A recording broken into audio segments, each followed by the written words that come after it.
Ladies and gentlemen, welcome to In the News.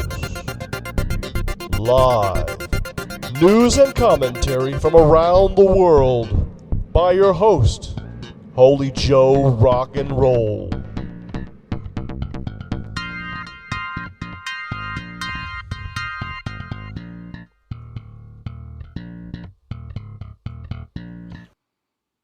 Hey everybody, welcome to In the News. I'm your host, Holy Joe Rock and Roll. I want to go over some alternative timelines of what possibly is going to happen. These are my predictions. So we have Donald Trump, the leading contender on the GOP side.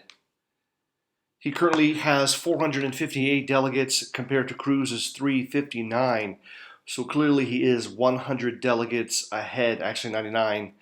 And Trump needs, at the moment, 53% of the remaining delegates to get to 1,237 needed for nomination and an uncontested convention. Rubio, very little chance that he will make it, and Kasich, basically impossible. So here's what's coming up. March 15th really is the big date when we have Florida, Illinois, North Carolina, Ohio, and even Missouri coming to vote. And why is that important? It's important because a lot of those states are, here in red, winner-take-all primaries. So Florida, winner-take-all with 99 delegates. Illinois, winner-take-all, 69 delegates. Missouri, winner-take-all, 52 delegates. North Carolina is proportional. Probably that'll go to Trump. Ohio, 66 delegates. The fact that Trump won Michigan, he probably indicates that he will also win Ohio. Now, if Trump were to win Florida and Ohio, number one, that knocks out Rubio and Kasich finally. And it would put Trump at least 250 delegates ahead of Cruz, making it virtually impossible, making it impossible for Cruz to win the number of delegates required. So here is the best case scenario. Trump gets the needed delegates, 1237. The GOP supports him, even if it's not 100%. Trump wins against the expected Hillary Clinton. That would be the best case scenario.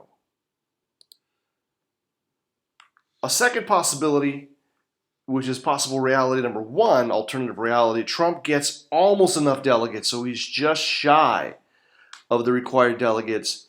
There is the possibility of a contested convention, but Kasich is drafted as vice president, and his delegates combined with what Trump gathered puts them over the hump. The GOP then unites and Trump wins. That is actually one possible reality, as Kasich has not really attacked Donald Trump.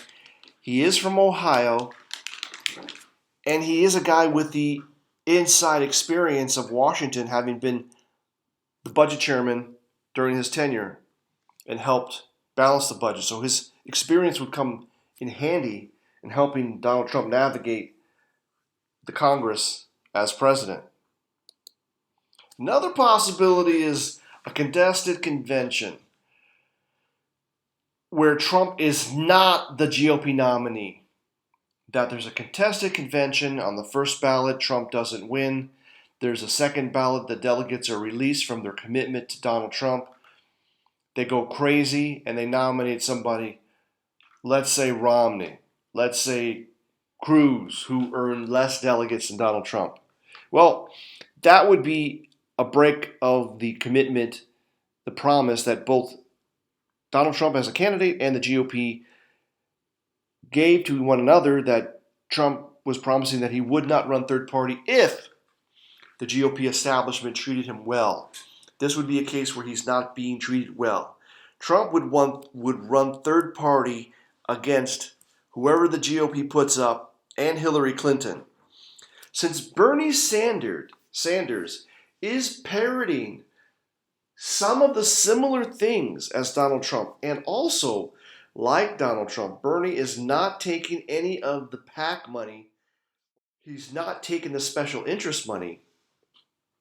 So he could, having been beat by Hillary, either he comes out and supports Donald Trump as the better alternative to Hillary Clinton, or Donald Trump makes the pitch to Sanders' supporters and says, look, your guy lost, but I agree with Bernie on a lot of what he said, just that I'm going to get it done, right? I'm a winner. I'm going to make it happen.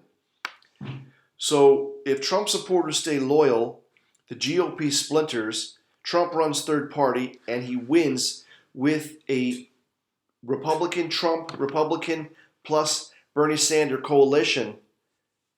Trump wins, and he creates a new third party in the United States, humbling the GOP to a third-rate status.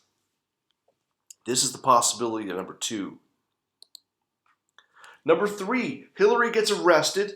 Trump goes against Sanders. Trump wins. Why?